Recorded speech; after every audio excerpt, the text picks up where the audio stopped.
Os jornais dos economistas enchem as manchetes falando sobre uma sigla supostamente primordial para as nossas vidas, o Produto Interno Bruto, PIB. Essa sigla mostra o suposto crescimento da produção de um país, mas já falamos de como esse crescimento emite ao mesmo tempo gases de efeito estufa. Quanto mais gases, mais hostil a vida humana no planeta ficará. Saber sobre o crescimento desses gases na atmosfera é mais essencial para a vida humana a médio e longo prazo que qualquer coisa. Por que as manchetes não chamam a atenção para a escalada vertiginosa das partes por milhão de CO2 na atmosfera? A curva de Keeling mostra a ascensão das ppm e quanto mais ppm, mais quente o planeta ficará.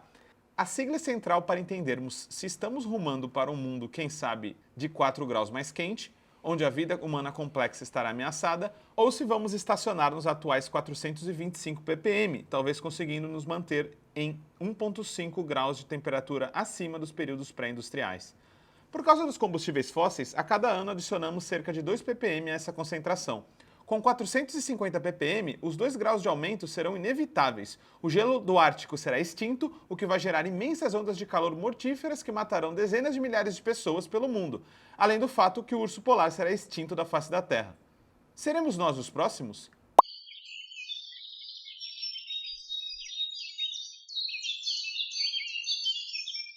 Boa alvorada, período vespertino, noturno ou bom PQP, não, ppm, para você que assiste o Vozes Livres. Eu sou Guilherme Prado e hoje a gente vai falar sobre partes por milhão de CO2 na atmosfera, partículas na atmosfera de gases como o CO2, dióxido de carbono. Por que PQP? Vocês já vão entender, na verdade, por que ppm, mas é ppm pra caramba, que a ponto de você dizer PQP. Vamos lá, esse homem na tela, ele é lindo e maravilhoso, é o Charles Keeling. Esse cara, em 1958, ele mostrou que os níveis de dióxido de carbono estavam aumentando progressivamente, ano a ano, a cada ano ficando cada vez maiores, e isso era algo a se preocupar.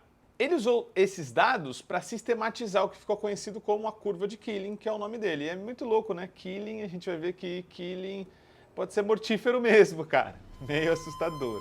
Essa mensuração se iniciou, como eu falei, lá em 1958, com coletas que são feitas até hoje em Mauna Loa, no Havaí. Uma montanha, um vulcão, na verdade.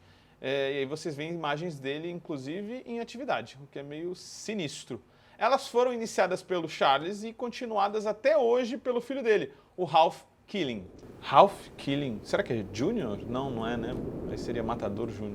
Bom, voltando ao ponto. Sabe quantas partes por milhão de CO2 tinha na época desse grande ser vivo, quando ele criou a curva, e quantas tem hoje? Bom, quando Charles começou as medidas, eram 315 partes por milhão de CO2 na atmosfera. Hoje, vocês sabem qual é esse nível? 425 ppm. PQP, véi! Uma coisa importante pra gente entender é por que Mauna Loa? É porque a gente precisa de um lugar que esteja muito acima das cidades, da poluição que fica perto do solo. Se a gente medisse as partes por milhão de carbono, por exemplo, na esquina da minha casa, onde passa busão pra caramba, e aliás o busão às vezes passa em cima da poça e me molha, eu teria muito mais partículas, muito mais poluição e a gente não teria uma média do que acontece no planeta. Então, é muito contaminado essas coletas que são feitas mais abaixo. Essa coleta é feita lá na montanha, na verdade, no vulcão, como eu já disse, porque ele está muito acima do solo da Terra, né? Então, a gente consegue perceber com mais objetividade o aumento sem oscilações das partículas que caem e de toda a poluição que a gente tem perto do solo.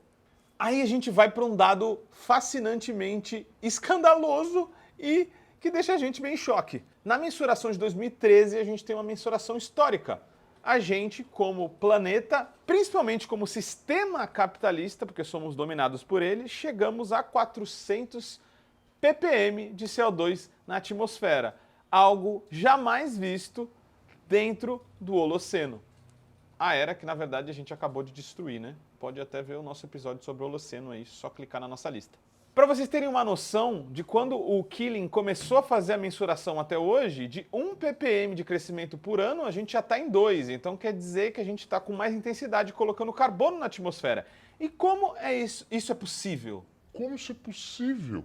Isso é possível porque a gente queima um monte de carbono que estava fixado, seja no solo, seja em reservas, como carbono e petróleo, né? Carvão, desculpa, e petróleo. Para vocês terem uma noção, todo ano na última década, a humanidade transferiu 35 bilhões de toneladas de CO2 das reservas geológicas para a atmosfera, ou seja, queimou carvão e queimou petróleo. Isso estava estocado e agora está na atmosfera. Por isso, tantos ppm, PQP. Galera, é para ser rápido o vídeo hoje, mas para vocês curtirem um pouco e darem-se a oportunidade de se deliciarem na catástrofe climática do capitalismo. Entrem lá, The Killing Curve é um site muito interessante, killingcurve.ucsd.edu. Vocês vão poder ver as mensurações. A mensuração mais exata e a última que a gente teve é essa que está na tela, onde foram registrados 425,69 ppm de concentração de CO2 na atmosfera. Essas mensurações são feitas toda semana.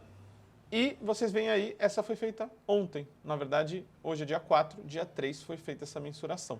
Para a gente terminar, como a gente disse na introdução, 450 ppm é mortal. 450 ppm é uma concentração que não se vê desde a época, em algum momento, do Pleistoceno, uma época geológica que está compreendida entre 2,5 milhões e 11,7 mil anos atrás. Mais ou menos há uns 800 mil anos atrás é a última vez que a gente teve esse grau de concentração. No Pleistoceno, a gente teve grandes extinções e a gente teve a extinção da megafauna, que está correlacionada com outros fatores. Mas isso deveria ser assustador, porque 450 ppm nos faz estar fatalmente acima de 2 graus de aquecimento global em relação aos períodos industriais, o que vai acabar com o gelo do Ártico. A parada vai ficar quente pra cacete, vai mudar o ritmo e a lógica das chuvas e a gente vai se ferrar sendo fritado nesse planeta. Mas, para terminar de forma otimista, há como a gente agir sob a curva de Killing. Uma delas é reflorestar o planeta. Se vocês verem, lá, claro que por um mau motivo, no nosso vídeo sobre uma pequena era do gelo que o capitalismo produziu por causa da destruição do povo indígena, que parou, portanto, de colher árvores e aí a floresta se recuperou, lá no século XIV, XV, XVI, a gente conseguiu ver, por causa desse reflorestamento, por causa de um genocídio, que não é legal, mas reflorestar é bom, a gente conseguiu ver uma absorção, uma queda de 7 ppm durante essa pequena era do gelo. Por isso que ficou frio pra caramba. A saída é agroecologia, floresta e, em última, prestar atenção na curva de Killing, que não é mortífera, é pela vida. Pense nisso. ppm, a sigla do nosso destino. EcoSalve, curte e compartilha aí que não foi fácil fazer esse roteiro. Um abraço e até a próxima. Como todo trabalho independente, esse podcast pode estar por um Trix, um Pix, ou melhor, um Tris, sem o apoio solidário de seus ouvintes. Portanto, se você já se divertiu conosco, se enriqueceu, se informou, ou se fomos apenas um passatempo para você, nos ajude para que continuemos existindo. Sem financiamento, sem independência. Portanto, ajude o Vozes Livres se tiver consciência. Isso pode ser feito pelo nosso apoia-se/podcast Vozes Livres ou pelo Pix, pelo e-mail podcastvozeslivres@gmail.com, escrevendo no assunto a palavra Vozes. Nos acompanhe nas redes sociais, @Livrescop e @Livres Produtos do Bem.